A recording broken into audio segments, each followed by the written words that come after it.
Em nome do Pai, do Filho e do Espírito Santo. Amém. Palavra da salvação. Este é o nosso encontro diário, quando nós reservamos esse tempo especial para escutar a Palavra de Deus. Este é um exercício que cada um de nós que cremos precisamos fazer todos os dias, escutar o que o Senhor tem a nos dizer. Por isso eu te convido, meu irmão, minha irmã, a mais uma vez, com o coração sincero, acolher a palavra que o Senhor nos dirige. A palavra tem força de transformação, por isso ela pode nos salvar. Cada um de nós precisa se dispor para que a palavra nos transfigure. Vamos juntos, abrindo o nosso coração, ouvir a palavra de Deus para o dia de hoje.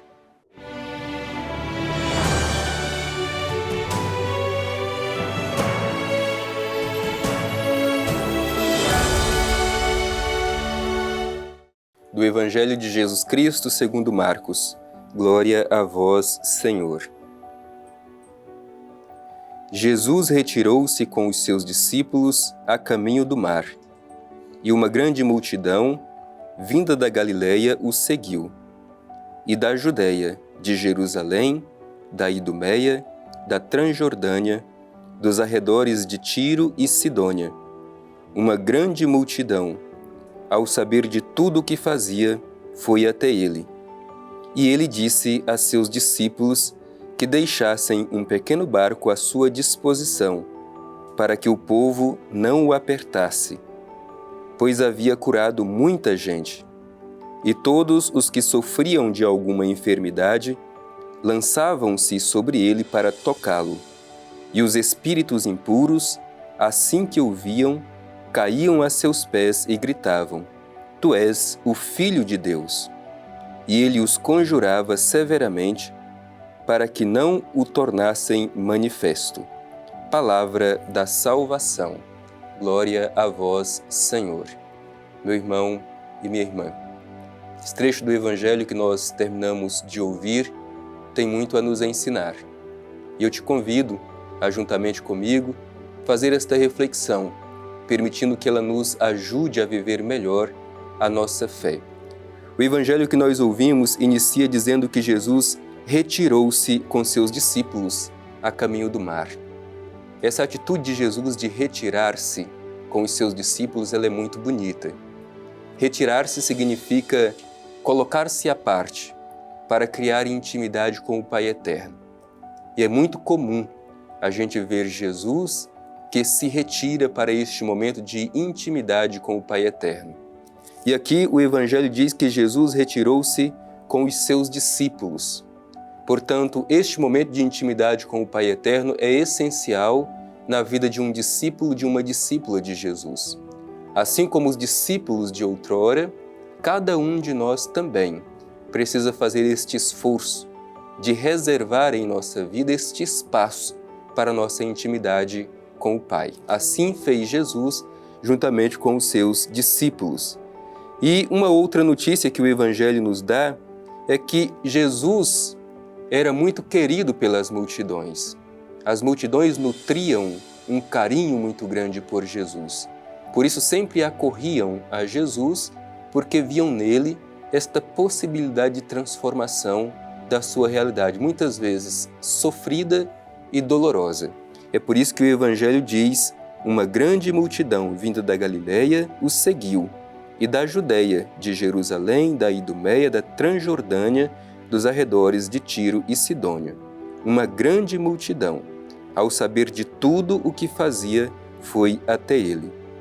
E ele disse a seus discípulos que deixasse um pequeno barco à sua disposição para que o povo não o apertasse. Portanto, as multidões nutriam um carinho muito grande por Jesus e acorriam até ele para escutar o seu ensinamento. E o Evangelho continua dizendo: pois havia curado muita gente. Esta era a missão de Jesus enquanto caminhava pela Galileia e pela Judéia, curar as pessoas. Este curar que diz o Evangelho é muito mais do que o curar as enfermidades físicas. O curar de Jesus é realmente uma libertação integral do ser humano. As pessoas acorriam até Jesus para fazer esta experiência de libertação integral, de cura integral, da sua vida. Não só realmente uma enfermidade do corpo, mas sobretudo as enfermidades da alma. Por isso que é bonito que o Evangelho constantemente mostra as pessoas que vão até Jesus para serem curadas por Ele. E continua o Evangelho: todos os que sofriam de alguma enfermidade lançavam-se sobre Ele para tocá-lo. É bonito que o Evangelho insiste muito nessa dimensão do tocar Jesus. As pessoas que estão enfermas, que precisam de ter as suas vidas transformadas, precisam tocar Jesus. E muitas outras vezes o Evangelho também não tem nenhum escrúpulo de mostrar que Jesus também tocava as pessoas, sobretudo aquelas que eram consideradas intocáveis, como os leprosos. Jesus toca. E o toque é que cura e liberta as pessoas. Tocar Jesus e ser tocado por Ele. Portanto, é importante esta mensagem que o Evangelho nos transmite, porque cada um de nós também precisa tocar Jesus e ser tocado por Ele. Mas não é qualquer toque, é um toque que nos cura e que nos liberta integralmente, de modo que nos tornamos realmente filhos e filhas do Pai Eterno. E o Evangelho continua dizendo: os espíritos impuros, assim que o viam, caíam a seus pés e gritavam: Tu és o Filho de Deus. Este grito dos espíritos impuros é muito interessante, porque mostra que os espíritos impuros, o demônio, ele conhece a identidade de Jesus. Ele sabe quem Jesus é. Ele é o Filho de Deus. Portanto, não pensemos que os espíritos maus não conhecem a identidade de Jesus. Ao contrário, conhecem muito bem, mas justamente por conhecer bem a identidade de Jesus, procuram manipular a sua própria identidade. Além disso, esta expressão mostra a autoridade de Jesus sobre os espíritos impuros. Inclusive, os espíritos impuros obedeciam a Jesus por causa da sua autoridade. Mas Jesus poderia se deixar enganar por este falso elogio dos espíritos impuros. Mas não. Jesus, como é aberto ao Espírito do Pai, ele compreende que não pode se deixar levar pelo falso elogio dos espíritos impuros. E aqui está para nós também uma chave de leitura. Nós não podemos nos deixar enganar por elogios dos espíritos impuros, os falsos elogios que sempre existem por aí, que levam-nos à perdição. Muitas vezes a gente se ensoberbece justamente por causa desses falsos elogios. Por isso é que o Evangelho termina dizendo que ele, Jesus, conjurava severamente para que não o manifesto. Portanto, Jesus não se deixa levar por aquilo que expressa os espíritos impuros. Ao acolher esta mensagem do Evangelho do dia de hoje, nós queremos pedir justamente esta graça, de continuar a missão de Jesus no mundo, permitir que sejamos tocados por Jesus e, ao mesmo tempo, fazer o esforço para que o toquemos. Hoje nós podemos tocá-lo. E como nós podemos tocar Jesus? Podemos tocá-lo na Eucaristia e podemos tocá-lo quando nós encontramos os nossos irmãos e irmãs, porque em cada um de nós Jesus está presente.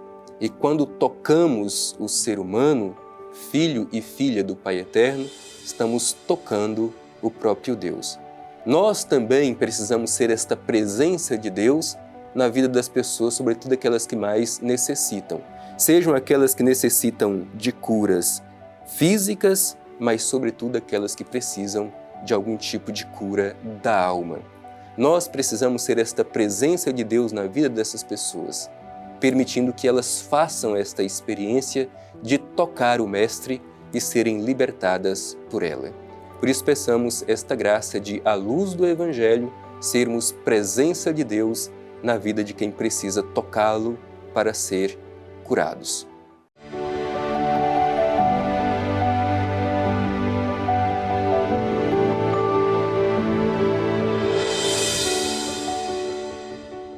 Assim como Jesus se retirou com os seus discípulos, nós queremos fazer deste momento o nosso retiro, nos colocar juntos do Pai Eterno e fazer o nosso momento de intimidade com Ele.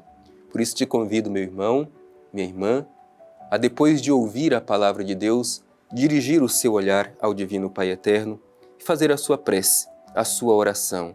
O Pai Eterno já nos falou por meio do Evangelho. Agora nós queremos responder à sua palavra através da nossa oração. Reze comigo. Pai Eterno, obrigado por esta oportunidade de sermos renovados pela Tua Palavra. Queremos seguir Jesus, o Teu Filho, o nosso Mestre.